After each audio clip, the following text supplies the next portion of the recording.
आपने आखिरी बार कब सब कुछ बंद कर दिया था, सभी विकर्षणों को पीछे छोड़ दिया था और अकेले अपने साथ रहे थे? आधुनिक दुनिया में जानकारी हर जगह है।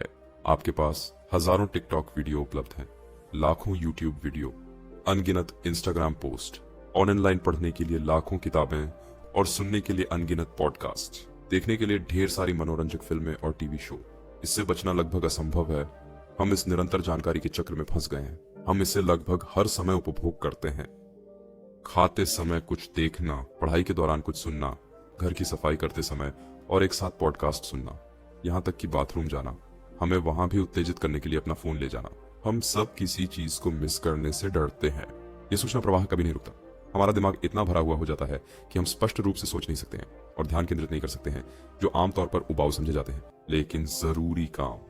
मैंने इस वीडियो को लिखना शुरू करने के लिए संघर्ष किया क्योंकि मेरे विचार बिखरे हुए थे। जब हम खुद को लगातार नई जानकारी से बमबारी करते हैं, भले ही यह बहुत शैक्षिक हो, हम अपने मस्तिष्क को सब कुछ सही जगहों पर लगाने का समय नहीं देते और परिणाम स्वरूप अपनी रचनात्मकता खो देते हैं। नए विचारों के साथ आना बहुत कठिन हो जाता है जब आपके दिमाग को सोचने का कोई समय नहीं मिलता है। रचनात्मकता एक ऐसी चीज है जिसके बारे में मैं बहुत बात करता हूँ क्योंकि मुझे वास्तव में विश्वास है कि यह हमारे समाज की भविष्य की प्रगति के लिए आवश्यक है। ऐसा नहीं है कि हम अपनी रचनात्मक क्षमता खो रहे हैं, इसके बजाय हम खुद को रचनात्मक बनने का समय नहीं दे रहे हैं। हम अपने दिमाग को कोई समय नहीं देते ताकि वह सभी अवचेतन विचारों को विकसित करने के लिए सोच सके। हम सबसे अधिक रचनात्मक तब होते हैं जब हम कोई नई जानकारी प्राप्त नहीं कर रहे होते हैं, जब हम शांति में होते हैं, बस दुनिया के बारे में सोचते रहते हैं। यह एक लोकप्रिय तथ्य है कि महान विचार आमतौर पर लोगों को शॉवर में आते हैं जहां वे विचलित नहीं होते। किसी समय आपने जो शावर लिया होगा वह आपके जीवन के सबसे उत्पादक क्षणों में से एक हो सकता है। एक विचार उभर सकता है जो सब कुछ बदल देगा। रचनात्मकता तब चरम पर होती है जब हम अपने मन में गहराई से डूब जाते हैं। इसलिए दा विंची घंटों तक अपनी कला को देखते रहते थे, कुछ नहीं करते थे। जब आप कुछ नहीं कर रहे होते हैं तो आपका दिमाग वास्तव में कड़ी मेहनत कर रहा होता है ताकि हाल ही में मिली सभी जानकारी को सही स्थानों पर व्यवस्थित किया जा सके। हम में से अधिकांश जानते हैं कि अत्यधिक मात्रा में जानकारी का उपभोग हमारे जीवन पर नकारात्मक प्रभाव डालता है, लेकिन हम फिर भी नहीं रुकते। दुनिया भर के लोग औसतन प्रतिदिन 6 घंटे 78 मिनट अपनी स्क्रीन का उपयोग करते हैं और 2013 के बाद से दैनिक स्क्रीन समय प्रतिदिन लगभग 50 मिनट बढ़ गया है। औसत अमेरिकी हर दिन लगभग 34 गीगाबाइट जानकारी खपत करता है। सूचना अधिभार हमारी समाज के लिए पूरी तरह से नया नहीं है। 15वीं सदी में छापाखाना के आविष्कार से शुरू होकर विद्वानों और वैज्ञानिकों ने भविष्यवाणी की थी कि प्रत्येक नई तकनीकी प्रगति जो सूचना को अधिक व्यापक रूप से उपलब्ध कराती है, एक पाठ पैदा होगी जिसे संभालना असंभव होगा। कल्पना कीजिए कि 15वीं सदी में लोग उपलब्ध जानकारी की मात्रा से संघर्ष करने लगे। अब जब हम लगभग किसी भी किताब और इतिहास को किसी भी समय ऑनलाइन पढ़ सकते हैं, तो हम कितना संघर्ष करते हैं। हम जो जानकारी प्राप्त करते हैं वह हमारी सोचने की क्षमता को प्रभावित करती है, हमारी चीजों को याद रखने की क्षमता पर नकारात्मक प्रभाव डालता है और अंततः हमारी रचनात्मकता की क्षमता छीन लेता है और अच्छे निर्णय लेने में बाधा डालती है। स्नायु विज्ञान में कुछ ऐसा है जिसे वर्किंग मेमोरी कहा जाता है। ये एक संज्ञानात्मक प्रणाली है जिसमें सीमित क्षमता होती है जो अस्थायी रूप से जानकारी रख सकती है। ये तर्क और निर्णय लेने का मार्गदर्शन करने के लिए महत्वपूर्ण है और अंततः हमारे व्यवहार के लिए। हमारी कार्यशील स्मृति एक समय में 10 से अधिक वस्तुओं को धारण नहीं कर सकती। हमारी कार्यशील स्मृति जो संग्रहित कर सकती है उसकी सीमा को बड़े पैमाने पर पार करके हम अपनी संज्ञानात्मक कार्यक्षमता की दक्षता और गुणवत्ता को खराब करते हैं।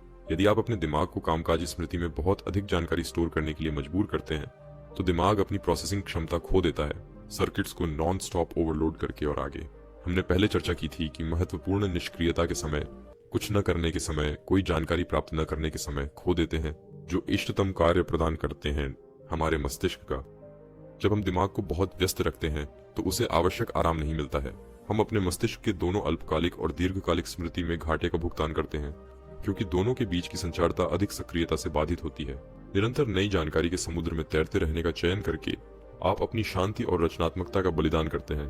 आप न केवल एक समस्या पर ध्यान केंद्रित करने के लिए संघर्ष करते हैं, वास्तव में ध्यान केंद्रित करते हैं, बल्कि आप अपनी स्मृति और कार्य क्षमता को भी नुकसान पहुंचाते हैं। आपको हमेशा नई जानकारी में लिप्त होने की आवश्यकता नहीं है। यह आपको अधिक उत्पादक नहीं बनाएगा और यह आपके खुशी के स्तर को नहीं बढ़ाएगा। फोमो या कुछ खोने का डर बड़े पैमाने पर हमारे जीने के तरीके को नियंत्रित करता है और यह हमें जितनी अधिक जानकारी हो सके उसे प्राप्त करने के लिए प्रेरित करता है। हाँ, मानव मस्तिष्क 1 सेकंड में 11 मिलियन बिट्स की जानकारी संसाधित कर सकता है, लेकिन हमारी सचेत मन केवल लगभग 40 बिट्स ले सकती है। आपके अवचेतन द्वारा लगातार प्राप्त की जा रही सभी जानकारी की प्रोसेसिंग आपको मानसिक रूप से थका सकती है। सूचना अधिभार को नींद विकार, चिंता और ध्यान में कमी का कारण माना गया है। जब आपका मस्तिष्क सभी जानकारी को ठीक से संसाधित नहीं कर पाता है जिसे आप उसमें डालते हैं, ये कोर्टिसोल छोड़ता है और तनाव की स्थिति में प्रवेश करता है। मुझे व्यक्तिगत रूप से मल्टीटास्किंग पसंद है, लेकिन इस वीडियो को बनाते समय इसे एक उत्पादक प्रक्रिया होने की मेरी सभी उम्मीदें पूरी तरह से नष्ट हो गईं। हम सब अधिक उत्पादक होना पसंद करेंगे। मेरा मतलब है कि कौन नहीं चाहेगा कि कम समय में अधिक काम कर सके। तभी हम अधिक उत्पादक होने की उम्मीद में मल्टीटास्किंग की ओर रुख करते हैं। लेकिन मल्टीटास्किंग बिल्कुल भी अधिकांश मामलों में यह उत्पादकता का सिर्फ एक अंधा भ्रम है। सबसे अच्छी बात यह है कि रुकावटों को कम करें और एक जटिल कार्य पर एक समय में काम करें। यहाँ मैं विशेष रूप से जटिल कार्यों के बारे में बात कर रहा हूँ जिनमें आपके ध्यान की बहुत आवश्यकता होती है। बर्तन न धोना या घर की सफाई न करना। बेशक इन स्थितियों में आप आसानी से मल्टीटास्क कर सकते हैं। MIT के न्यूरोसाइंटिस्ट अर्ल मिलर का कहना है कि हमारा दिमाग मल्टीटास्किंग के लिए नहीं बना है। जब लोग सोचते हैं कि वे मल्टीटास्किंग कर रहे हैं, तो वास्तव में वे एक कार्य से दूसरे कार्य में बहुत तेजी से स्विच कर रहे होते हैं। और हर बार जब वे ऐसा करते हैं तो ऐसा करने में एक संज्ञानात्मक लागत होती है। आपको लगता है कि आप बहुत कुछ कर रहे हैं, लेकिन ये वास्तव में आपको कम कुशल बनाता है। मल्टीटास्किंग सूचना अधिभार है। ये तनाव को बढ़ाता है और आपके मस्तिष्क को अत्यधिक उत्तेजित करके मानसिक थकावट का कारण बनता है। किसी एक जटिल कार्य पर ध्यान केंद्रित करने की कोशिश करना और साथ ही बाहरी परिस्थितियों से विचलित होना आपके प्रभावी IQ को कम कर सकता है। या दूसरे शब्दों में कहें तो अपने काम की गुणवत्ता को कम करें। अपना ध्यान केंद्रित करना और इसे एकल कार्य पर बनाए रखना मस्तिष्क के समान पोषक तत्वों की मांग करता है। जब हम मल्टीटास्क करते हैं तो हमारे ध्यान में जो बदलाव होता है मस्तिष्क को तेजी से इस ईंधन के माध्यम से जलाता है ताकि हम अपने काम पर ध्यान केंद्रित कर सकें। सिर्फ थोड़े समय के बाद मानसिक रूप से थका हुआ महसूस करें। समय की अवधि। यदि आप फोमो को हरा सकते हैं और नई जानकारी के निरंतर प्रवाह से खुद को अलग कर सकते हैं, ज्यादातर लोग फंसे होते हैं। आप किसी और के खिलाफ एक बड़ा फायदा प्राप्त करेंगे। आपको अपने विचारों के साथ अकेले रहने और सामने के कार्य पर सही से ध्यान केंद्रित करने में सक्षम होना चाहिए। इस वीडियो को बनाना खुशी की बात थी और मैं आपको एक शानदार दिन की शुभकामनाएं देता हूं।